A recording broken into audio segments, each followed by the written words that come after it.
ನಮಸ್ಕಾರ. ಇತ್ತೀಚೆಗೆ ಶಿಕ್ಷಣ ಮಂತ್ರಿಗಳು ಹಿಜಾಬ್ ಈ ವಿಷಯ ಕುರಿತು ಇನ್ನೊಂದು ವಿವಾದ, ಇನ್ನೊಂದು ಜಗಳ, ಗಲಭೆ, ತಾರತಮ್ಯ, ಸಂವಿಧಾನ ವಿರೋಧಿ ನೀತಿಯನ್ನು ಅನುಸರಿಸಿ ಎಲ್ಲ ಶಾಲಾ ಕಾಲೇಜುಗಳಿಗೆ ಹಿಜಾಬ್ ಹಾಕೋಬೋದು ಅಂತನ್ನುವಂಥದ್ದು ಹೇಳಿಕೆ ಅತ್ಯಂತ ಖಂಡನೀಯವಾದ್ದು. ಸೊ ಇದು ಸಮಾನತೆ, ಏಕತೆಗೆ ಧಕ್ಕೆ ಬರುವಂಥದ್ದು, ವಿದ್ಯಾರ್ಥಿಗಳಲ್ಲಿ ವಿಷಬೀಜ ಬಿತ್ತುವಂಥದ್ದು. ಸೊ ವಿದ್ಯಾರ್ಥಿಗಳಲ್ಲಿ ಹಿಂದೂ, ಮುಸ್ಲಿಂ, ಕ್ರಿಶ್ಚಿಯನ್ ಅಥವಾ ಆ ಜಾತಿ ಈ ಜಾತಿ, ಶ್ರೀಮಂತ ಬಡವ ಅಂತನ್ನುವಂಥದ್ದು ಇರಬಾರ್ದು ಅಂತಲೇ ಯೂನಿಫಾರ್ಮ್, ಸಮವಸ್ತ್ರ.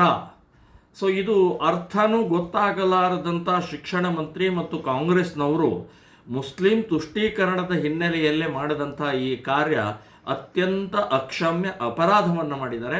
ನಾಳೆ ಸ್ಕೂಲು ಕಾಲೇಜುಗಳ ಓಪನಿಂಗ್ ಆಗುತ್ತೆ, ಪ್ರಾರಂಭ ಆಗುತ್ತೆ. ಸೊ ನಾವು ಹಿಂದೂ ರಾಷ್ಟ್ರ ಸಮನ್ವಯ ವತಿಯಿಂದ ಇಡೀ ರಾಜ್ಯದಲ್ಲಿ ಎಲ್ಲ ಶಾಲಾ ಕಾಲೇಜುಗಳಿಗೆ ಸಾವಿರಾರು ಕೇಸರಿ ಶಾಲ್ಗಳನ್ನು ಹಂಚಿ ಹಿಂದೂ ವಿದ್ಯಾರ್ಥಿನಿಯರು ಕೇಸರಿ ಶಾಲ್ ಹಾಕ್ಕೊಂಡು ಹೋಗಬೇಕು ಅನ್ನುವಂಥದ್ದು ನಾನು ಎಲ್ಲರಿಗೂ ವಿನಂತಿಯನ್ನು ಮಾಡ್ತಾ ಇದ್ದೇನೆ. ಕಾರಣ ಇಷ್ಟೇ, ಇವತ್ತು ಈ ರೀತಿಯ ಕುಕೃತ್ಯ ಈ ಸರ್ಕಾರಕ್ಕೆ ಗೊತ್ತಾಗಬೇಕು. ಸರ್ಕಾರಕ್ಕೆ ಗೊತ್ತಾಗದೇ ಇದ್ದರೆ ಇವತ್ತು ಹಿಜಾಬ್ ಅಂತಾರೆ, ನಾಳೆ ಬುರ್ಕಾ ಅಂತಾರೆ, ನಾಡ್ದು ನಮಾಜ್ ಅಂತಾರೆ, ಇನ್ನೇನೋ ಹಲಾಲ್ ಅಂತಾರೆ.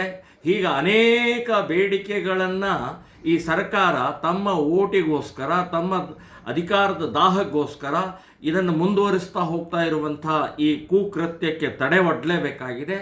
ಎಲ್ಲ ವಿದ್ಯಾರ್ಥಿಗಳಿಗೆ ನಾನು ವಿನಂತಿಯನ್ನು ಮಾಡ್ತಾ ಇದ್ದೀನಿ, ಯಾರೂ ಯಾವುದೇ ಭಯ ಇಲ್ಲದೆ ನಿರ್ಭಯವಾಗಿ ಕೇಸರಿ ಶಾಲನ್ನು ಹಾಕ್ಕೊಂಡು ಹೋಗಬೇಕು. ನಾವು ಕೂಡ ನಾಳೆ ಇಡೀ ರಾಜ್ಯಾದ್ಯಂತ ಇದನ್ನು ಕಾರ್ಯಕ್ರಮವನ್ನು ವಿತರಣೆಯನ್ನು ಮಾಡುವಂಥ ಪ್ರಕ್ರಿಯೆಯನ್ನು ಮಾಡ್ತಾ ಇದ್ದೀವಿ.